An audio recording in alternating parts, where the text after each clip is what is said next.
ஏகசக்கர நகரத்தில் காட்டின் வழியே பலவித துன்பங்களின் இடையிலும் பாண்டவர்கள் மிகுந்த சகிப்புத்தன்மையுடன் சென்று கொண்டிருந்தனர். வியாச முனிவர் அவர்கள் வழியில் சந்தித்து ஆசீர்வாதம் பெற்றனர். அவர் குந்தியிடம், இருளுக்கு பின் ஒளி வந்தே தீரும். அவரவர் நல்வினை தீவினை அவரவர் அனுபவித்தே ஆக வேண்டும். பொறுத்திரு மகளே என்று கூறி ஆசீர்வதித்தார். பின்னர் அவர்கள் எப்படி மறைந்து வாழ வேண்டும் என்பதையும் கூறினார். வியாசரின் அறிவுப்படி பிராமணர்களைப் போல மாறு வேடத்துடன் ஏகசக்கரம் என்ற நகரத்தில் ஒரு பிராமணனின் வீட்டில் பாண்டவர்கள் தங்கினர். பிச்சை மூலம் அவர்கள் தங்கள் தினசரி உணவை பெற்றனர். அவ்வாறு பெற்ற உணவை குந்தி 2 பங்காக பிரிப்பாள். ஒரு பங்கை பீமனுக்கும் மற்ற பங்கை மற்ற 4 தனக்குமாக ஒதுக்குவாள். ஆனால் இந்த உணவு பீமனுக்கு சிறிதும் போதவில்லை.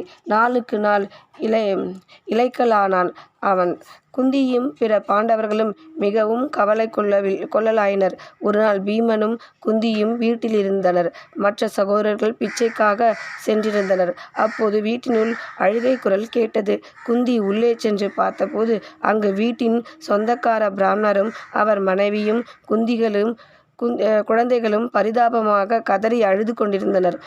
குந்தி அவர்களை தேற்றி அழுகைக்கான காரணத்தை கேட்டாள். அவர்கள் தங்கள் கஷ்டத்தை கூறினர்.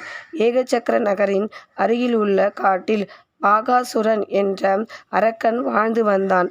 அவன் நகரத்தை அட்டுழியப்படுத்தி மக்களை கொன்று குவித்தான். அந்த நாட்டரசனே அரக்கனை எதிர்க்க முடியாமல் மக்கள் தங்களை தாங்களே காப்பாற்றிக் கொள்ளுமாறு கூறிவிட்டு நாட்டை விட்டு சென்று விட்டான். வேறு வழியேதும் அறியாத ஏகசக்கர மக்கள் பாகாசுரனிடமிருந்து சென்று ஓர் ஒப்பந்தம் செய்து கொண்டனர். அதன்படி நகர மக்களை அவன் கொன்று குவிப்பது நின்றது. பதிலாக மக்கள் ஒவ்வொருவரும் ஒவ்வொரு நாள் முறை வைத்து கொண்டு தங்கள் வீட்டிலிருந்து ஒரு வண்டி நிறைய உணவை அனுப்பினர். உணவையும் தின்றுவிட்டு வண்டியோட்டியையும் விழுங்கிவிடுவான் அவன். இன்று எங்கள் வீட்டு முறை. உணவுடன் ஒரு நபரை அனுப்ப வேண்டும். எங்களில் ஒருவர் போக வேண்டும் என்பதற்காக நாங்கள் அழுகின்றோம் என்றால் அந்த தம்பதி.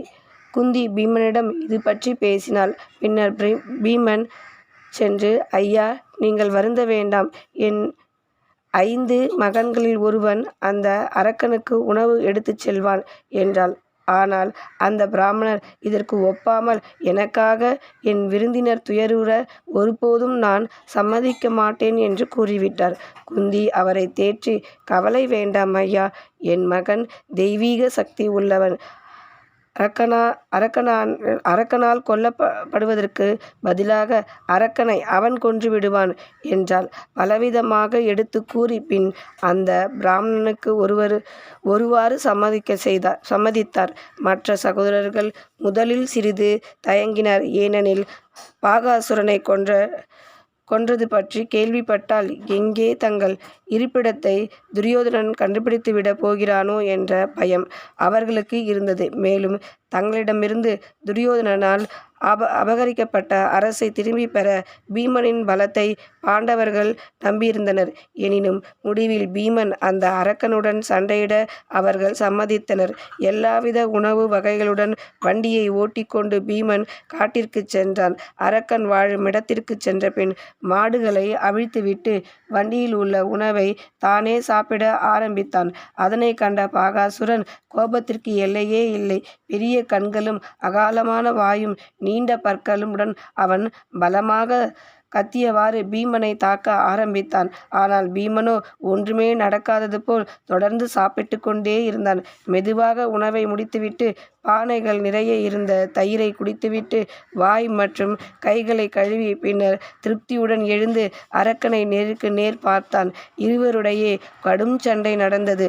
ஒரு பொம்மையுடன் விளையாடுவதைப் போல பீமன் அவனுடன் சண்டையிட்டான். முடிவில் தன் வலது காலை அரக்கனின் மார்பில் வைத்து அழுத்தவே அவன் இறுதி மூச்சை விட்டான். அரக்கனின் பூத உடலை நகரத்தின் வாசலில் விட்டுவிட்டு அமைதியாக வீடு திரும்பினான் பீமன்.